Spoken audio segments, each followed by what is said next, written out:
पिछले भाग में आपने सुना कैसे चार दोस्त उस भूतिया किले में पहुंचे जहां खुला था कालद्वार और अर्जुन ने खुद को बलिदान कर दिया उस दरवाजे को बंद करने के लिए। पर क्या वाकई वो दरवाजा बंद हुआ था? आज हम आपको उस रहस्य के दूसरे हिस्से में ले चलेंगे जहां आत्माएं बोलती हैं और सच्चाई सिर्फ खून से लिखी जाती है। निकिता और जोया अब शहर वापस आ चुकी थीं, पर मन में डर और बेचैनी ने घर बना लिया था। निकिता ने जोया से कहा, अर्जुन के बिना चैनल नहीं चलेगा और समीर का क्या हुआ ये भी नहीं पता। जोया ने सिर झुकाया, मुझे रात को सपने आते हैं, अर्जुन मुझे बुला रहा है, कहता है कि वक्त कम है। अगली सुबह कुसुम के यूट्यूब चैनल के एडमिन ईमेल पर एक वीडियो आया। वीडियो शुरू होते ही कैमरे की स्क्रीन ब्लर हो जाती है और फिर अर्जुन का चेहरा, लेकिन वो वैसा नहीं था।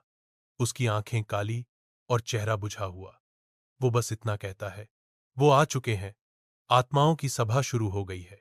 निकिता और जोया फिर से लौटती हैं कालदुर्ग, लेकिन इस बार उनके साथ है एक रहस्यमयी आदमी, तंत्रविद उग्रनाथ, जो पुराने ग्रंथों और आत्माओं की विद्या जानता है। उग्रनाथ उन्हें बताता है, कालद्वार एक स्थान नहीं, यह एक दूसरी दुनिया का प्रवेश द्वार है और अर्जुन अभी संक्रमण क्षेत्र में है।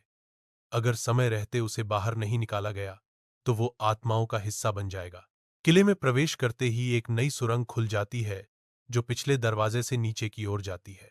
दीवारों पर खून से बने चिन्ह और जमीन पर पड़ी सड़ी गली चिट्ठियां, हर मोड़ पर एक साया, हर सांस में एक सिसकी। तीनों एक खुली गुफा में पहुंचते हैं जहां 12 आकृतियां बैठे हैं, हर एक आत्मा बिना चेहरा, बिना आवाज। पर सबके बीच में अर्जुन खड़ा है, जैसे बंधा हुआ हो। उग्रनाथ बताता है, ये है आत्माओं की सभा। ये आत्माएं तब जागती हैं जब कोई मानव कालद्वार को छू लेता है। सभा में एक आत्मा बोलती है, एक आत्मा मुक्त करनी है तो 2 आत्माएं देनी होंगी। निकिता गुस्से में चिल्लाती है, नहीं, ये अन्याय है। लेकिन जोया सोच में पड़ जाती है। उग्रनाथ धीरे से कहता है, अगर बलिदान नहीं देना चाहते तो हमें तंत्र का द्वार मंत्र पढ़ना होगा, जिससे हम इन आत्माओं की शक्ति को कुछ समय के लिए रोक सकें। उग्रनाथ मंत्र पढ़ता है, पूरे गुफा में कंपन फैलने लगता है। दीवारों से आग की लपटें निकलती हैं, आत्माएं कराहने लगती हैं। अर्जुन जमीन पर गिर पड़ता है। अचानक एक आत्मा जोया में प्रवेश कर जाती है। जोया की आंखें बदल जाती हैं।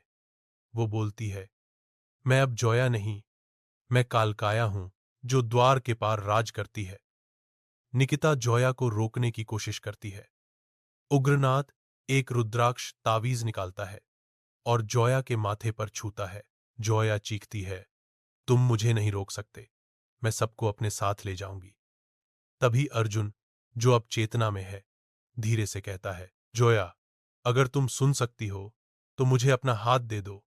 एक क्षण के लिए सब शांत हो जाता है। जोया की आंखों में आंसू आ जाते हैं। आत्मा उसकी देह से निकल जाती है और हवा में विलीन हो जाती है। उग्रनाथ गहराई से सांस लेता है। कालकाया की आत्मा कुछ समय के लिए शांत हो गई है, लेकिन यह अंत नहीं। उग्रनाथ गहराई से सांस लेता है। कालकाया की आत्मा कुछ समय के लिए शांत हो गई है, लेकिन यह अंत नहीं। निकिता पूछती है, तो क्या अर्जुन अब हमारे साथ रह सकता है? उग्रनाथ उत्तर देता है, नहीं, वो अब दोनों दुनियाओं के बीच है। अगर वह एक बार और कालद्वार के पास गया तो वापस नहीं लौट पाएगा। तीनों वापस लौटते हैं। अर्जुन अब बहुत बदल चुका है, कम बोलता है, गहराई से चीजों को देखता है। कुसुम की आवाज में उस दिन के बाद यूट्यूब चैनल बंद नहीं हुआ, बल्कि और मशहूर हो गया। पर हर एपिसोड के बाद एक नई रहस्यमयी चीज कैमरे में कैद हो जाती है। कभी कोई साया, कभी दरवाजा अपने आप खुलते हुए, कभी अर्जुन की आंखों में किसी और की झलक। आखिरी सीन में कैमरा स्लो झूम करता है अर्जुन के कमरे में। उसकी दीवार पर खुद ब खुद एक वाक्य लिखा जाता है, कालद्वार फिर खुलेगा। ये सिर्फ आत्माओं की सभा थी, अगली बार होगा तांडव। देखते रहिए तीसरी दुनिया पर, क्योंकि कुछ दरवाजे बंद होकर भी खुल जाते हैं।